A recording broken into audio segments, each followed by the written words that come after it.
પહોંચી જે ટાઈમે ઇન્ટરનેટ પર કશું જ નહોતું, તો એ બહુ જ ફેલાયું છે. સર એ હું વાત કરવા માંગુ છું કે અમારી સાથે જેમ કટકો થાય છે થોડી લાઈટ થાય. હા થાય ને થોડી છેલ્લી રોની હાઉસ લાઈટ ચાલુ કરી દે એકદમ થોડી ઓડિયન્સ લાઈટ ચાલુ ફોયર પાછળની બરાબર. હા, આટલી જોઈ લીધા કે મજા નથી, બંધ કરી દે.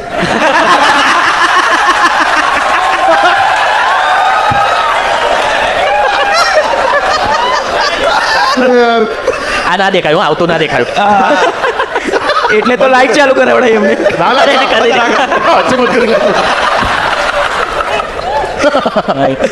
અમે એકચ્યુઅલી આ સરનું છે કે તમને એમનો જોક એકદમથી આવતા દેખાય નહીં. મને આ છે એક તો વી આર સો થેન્કફુલ કે સિદ્ધાર્થ સરે અમારી ફર્સ્ટ ફિલ્મ બચુભાઈમાં લીડ તરીકે હા પાડી, અને ખાલી એક્ટર તરીકે ના આવ્યા પણ એટલું ઇન્વોલ્વ થયા કે સ્ટોરી ડેવલપમેન્ટ, ડાયલોગ રીરાઇટિંગ 4 કલાકમાં તો ફર્સ્ટ હાફ પેન્સિલોથી ચકાચક આખો લખી નાખ્યો.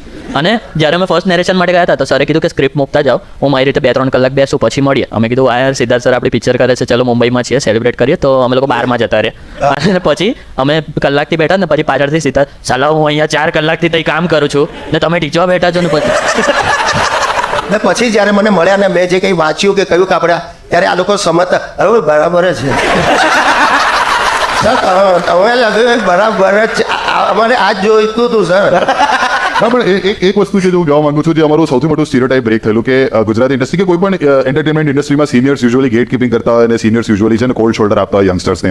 અને અમારા દિમાગમાં ખબર નહીં એન્વાયરમેન્ટ એવી છબી ઊભી કરેલી હતી સિદ્ધાર્થ સર સાથે કામ કરતા પહેલા કે સિદ્ધાર્થ સર બહુ સ્ટ્રિક્ટ છે, કાપી નાખશો બધું, તમે જેટલું બી કરશો આમ તેમ ટીકણું પડાડો. બટ અમને એવું કશું જ ના લાગ્યું અને he is been so welcoming for young comedians like us.